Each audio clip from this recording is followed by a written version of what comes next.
자, 우리 이번 단원에서는 바닷물 속에 어떤 것이 들어있는지, 해수 속에 포함된 성분이 어떤 것이 있는지에 대해서 알아보는 시간을 갖도록 하겠습니다. 근데 우리 흔히 알고 있죠? 바닷물 속에 뭐가 있죠?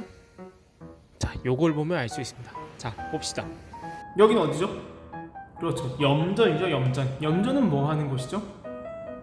바닷물을 증발시켜서 그 안에 있는 뭘 가져오는 거야? 소금을 가져오는 곳을 염전이라고 합니다. 염전. 그렇죠. 우리 이번 단원에서는 되게 다양한 용어들이 많이 나올 텐데, 그죠? 염분, 염류, 이런 두 가지 단어가 나올 거예요. 자, 그럼 소금은 염류일까요? 염분일까요? 자, 그것에 대해서 오늘 지금 자세히 한번 알아보도록 하겠습니다.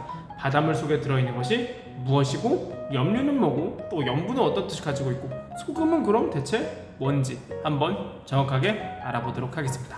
자, 수업으로 들어가서.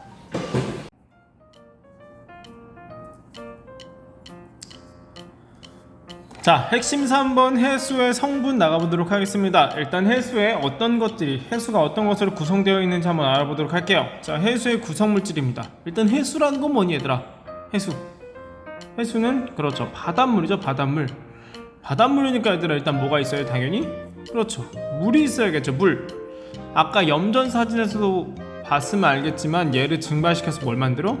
소금을 만들어야죠. 소금. 아, 그럼 바닷물은 소금과 물이 섞여 있는 것이구나 라고 알 수 있겠죠. 이 소금을 얘들아 뭐라고 하냐면 다른 말로 염류라고 합니다. 자, 우리 염류에 대해서 한번 자세히 알아보도록 할게요. 자, 뭔가 바뀌었죠? 자, 염류라는 것은 한자를 이렇게 씁니다. 소금 염자에 종류 류자를 써요. 염류라고 하는 것은 지금 흔히 말하는 이게 뭐야?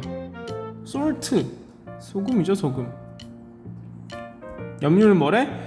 해수에 녹아있는 여러가지 물질들을 염류라고 합니다. 그냥 바닷물에 녹아있는 모든 물질들을 뜻하는 말이 염류예요. 염류. 자, 그래서 바닷물에는 염화나트륨, 염화마그네슘, 황산마그네슘, 황산칼슘, 황산칼륨 등등등 굉장히 많은 물질들이 녹아 있습니다. 그런데 대부분의 물질들은 뭐냐면 염화나트륨. 흔히 뭐라 그래 우리 이거? 흔히 우리가 소금으로 부르는데 엄밀히 말하면 소금 안에 염화나트륨이 속하는 거예요. 소금이 있으면 염화나트륨이 여기 이런 식으로 속하게 되는 거죠. 염화나트륨은 무슨 맛이 되냐면 짠맛을 내게 됩니다. 짠맛.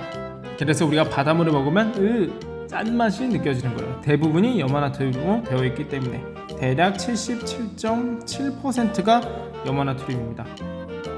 777이죠. 777. 자, 그 다음은 염화마그네슘입니다. 염화마그네슘은 무슨 맛을 내?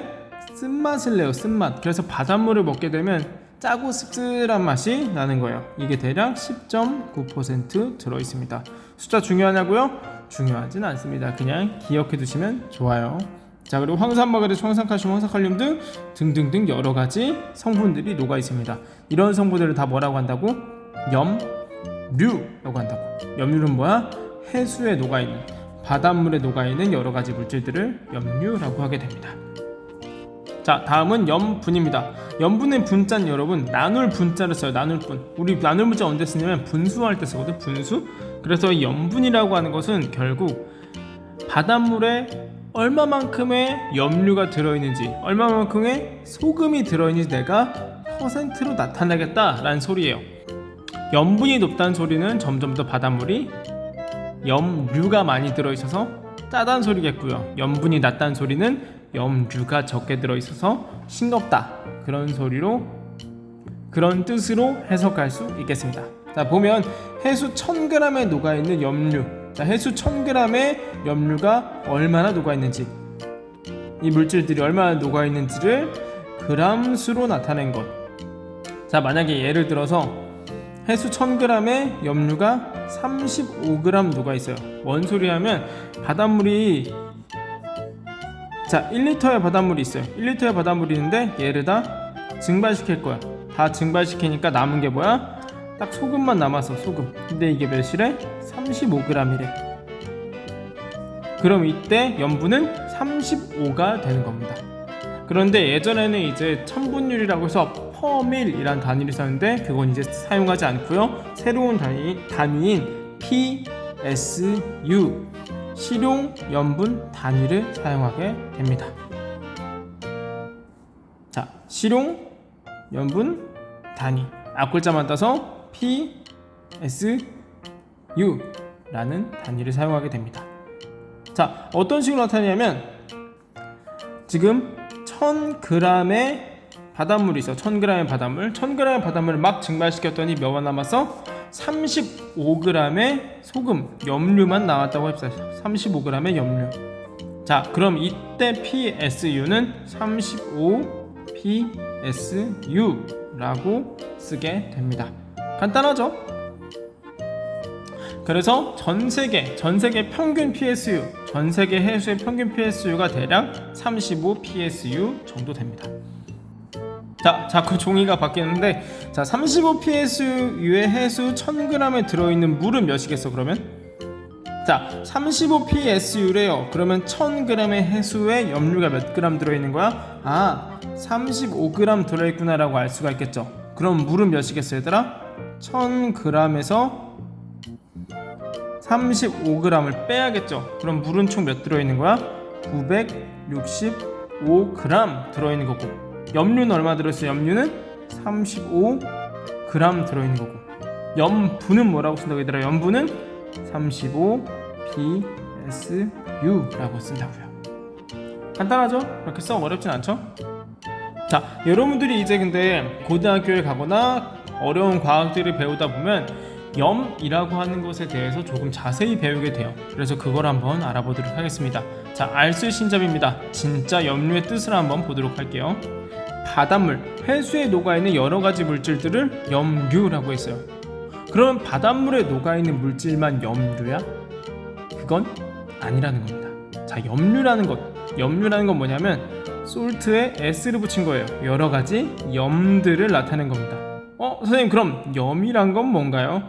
자, 염이란 건 얘들아, 양이온 배웠죠? 플러스 이온, 음이온, 마이너스 이온으로 구성된 화합물을 염이라고 부르게 됩니다. 자, 앞에서 얘들아 우리 염류 안에 뭐가 들어있다고 그랬어? 염화 나트륨이 들어있다고 했죠? 자, 얘를 한번 보면 NA는 나트륨이죠? 플러스 이온이에요. CL은 염소죠? 마이너스 이온이에요. 양이온과 음이온으로 구성된 화합물, 같이 합쳐져 있는 물질, 화합물이네요. 그럼 얘는 뭐야? 염. 염화 마그네슘도 마그네슘과 염소, 숫자가 잘못됐네. 여기 2가 붙어야 돼요. 염소로 이루어진 뭐야? 염. 황산 마그네슘도 염, 황산 칼슘도 염, 황산 칼륨도 염. 자, 이런 양이온과 음이온으로 구성된 모든 물질들을 염이라고 하고요. 얘네들이 모인 것을 염류라고 하게 됩니다. 꼭 그러니까 해수에 녹아있지 않아도 염류라는 표현을 쓸 수가 있습니다. 오케이? 여기는 굳이 모르셔도 됩니다. 정말 알쓰신잡이에요. 자, 다음 정말 중요한 염분비 일정의 법칙으로 넘어가도록 하겠습니다. 자, 이 수권과 해수의 순환 단원에서는 그렇게 어려운 내용이 없는데 여러분들이 수업할 때마다 어려워하는 부분이 바로 이것입니다. 염분비 일정의 법칙이에요. 여길 굉장히 어려워하는데 왜 그런지 한번 찬찬히 알아보면서 우린 좀 쉽게 이해를 해보도록 합시다. 자, 염분비 일정이래요. 아까 염분이 뭐라고 얘들아? 염분? 실용염분 단위인 PSU로 표현하면서 해수 1000g에 녹아있는 염류의 그람 수를 나타냈어요. 그렇죠. 자, 염분의 비가 일정하다. 염분비 일정의 법칙, 이름 그대로 해석하면 염분의 비가 일정하다. 이게 뜻하는 게 뭘까? 이게 뜻하는 게 해수 염분이 일정하다라는 걸 뜻할 것 같죠? 해수 염분. 그러면 얘들아 생각을 해보자. 서해도 35 PSU, 동해도 35 PSU, 남해도 35 PSU. 전 세계 바다가 35 PSU로 염분이 일정하다는 소린가? 라고 잘못 이해하는 친구들이 많아요.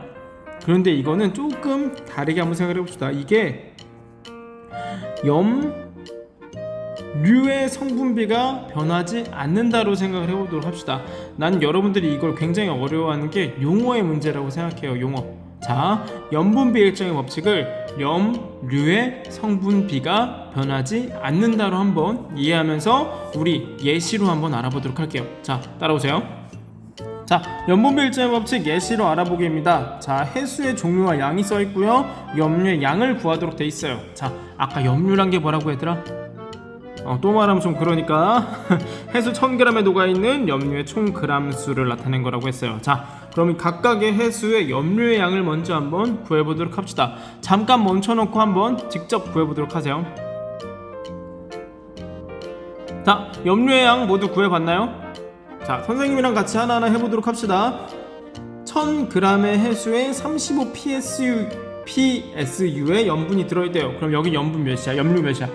염류가 35g 들어있는 거겠죠? 왜? 아까 위에서 배웠죠? 위에서 35 PSU의 해수 1000g에 들어있는 물은 965g. 그럼 염류의 양은 35g.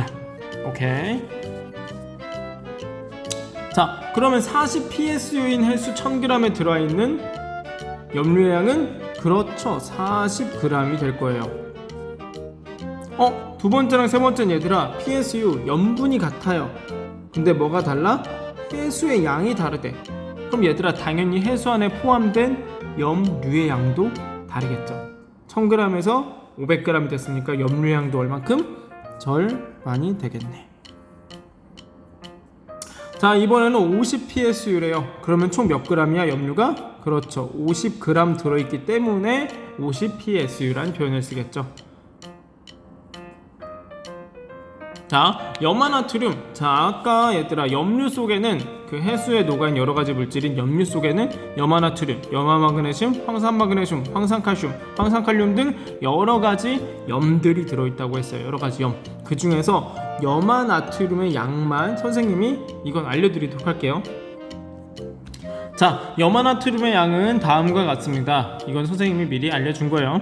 자, 그러면 우리 전체 염류 중에서 전체 염류 중에서 염화나트륨이 차지하는 비율을 한번 구해보도록 합시다. 어떻게 구할 수 있겠니? 그렇죠, 27.2에서 35를 나누면 얼마나 차지하고 있는지 대략 알 수가 있겠죠. 자, 한번 27.1을 30으로 나눠보세요. 그럼 0.777 어쩌고가 나올 거예요. 자, 이걸 퍼센트로 표현하면 그렇죠, 77.7%가 나오게 됩니다. 염류 전체에서 염화나트륨이 차지하는 비율은 77.7%구나. 자, 아래도 한번 직접 구해보도록 합시다. 시간을 주도록 하겠습니다. A few moments later. 자, 여러분들 다 구해보셨나요? 자, 전체 염류 중에서 염화나트륨 비율이 어떻게 나오니? 신기하게 거의 다 77.7%에 거의 근접하게 나오게 됩니다. 자, 이렇게 모든 염류, 염화나트륨의 비율이 77.7%로 거의 일정하게 나타나는 이것을 바로 염분비 일정의 법칙. 그러니까 염류의 성분 B, 전체 염류 중에서 어떤 염류의 성분 B가 변하지 않는다로 기억해 주시면 편해요. 전체 염류에서 어떤 염류의 비율이 항상 같다. 모든 바다에서 어떤 바다에서든 항상 같다. 이것이 바로 염분비 일정의 법칙입니다. 이게 왜 중요할까요, 여러분? 이게 왜 중요할까? 그렇죠, 바닷물이 전체가 다 골고루 잘 섞여 있다는 뜻이에요. 내가 대서양에서 물을 푸든 태평양에서 물을 푸든 항상 염류 중에서의 염화나트륨 비율은 77.7% 근처가 나온다는 겁니다. 신기하죠?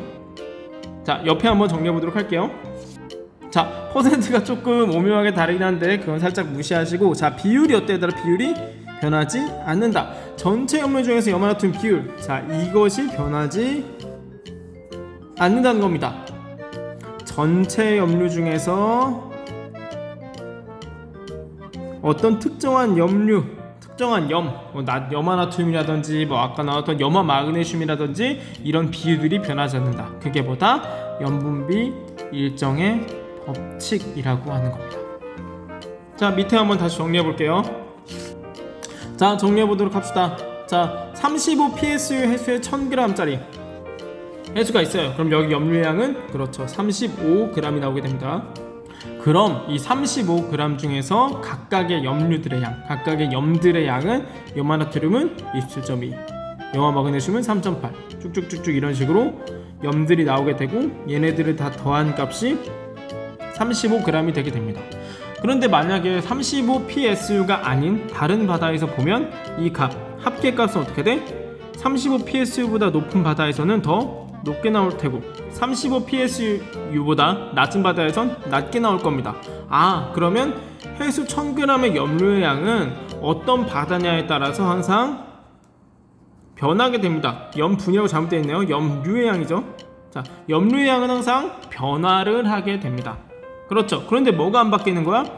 자, 전체 염료에 대해 성분비를 보면 염화나트륨은 77.7%, 염화 마그네슘은 10.9%, 쭉쭉쭉 다 더하면 100%가 나오는데 이 성분들의 비율이 변하지가 않는다는 겁니다. 어떤 바다에서 뜨든 간에 항상 그 바다 안에 들어있는 염류 중에서 염화나트륨의 양은 77.7%가 나오게 됩니다. 염류의 성분비가 변하지 않는다. 이게 바로 염분비 일정의 법칙입니다. 자, 염분비 일정의 법칙은 뭐를 설명한다고요? 그렇죠. 모든 바다가 고르게 잘 섞여 있구나 라는 것을 알려줍니다. 모든 바다에 고르게 염화나트륨이 잘 섞였고 염화 마그네슘이 잘 섞여 있고, 그렇죠. 이렇게 잘 모든 바다가 잘 섞여 있다라는 것을 알려주기 때문에 굉장히 중요한 법칙입니다. 자, 오늘 염류와 염분에 대해서 좀 알아봤는데 조금 복잡해요. 계산도 많고 조금 귀찮고 뭐야 이게 싶은 것도 있을 텐데 한번 문제를 통해서 정리를 해보도록 합시다. 문제까지 풀어야 오늘 완벽히 끝나니까 가서 열심히 문제 풀어보도록 합시다.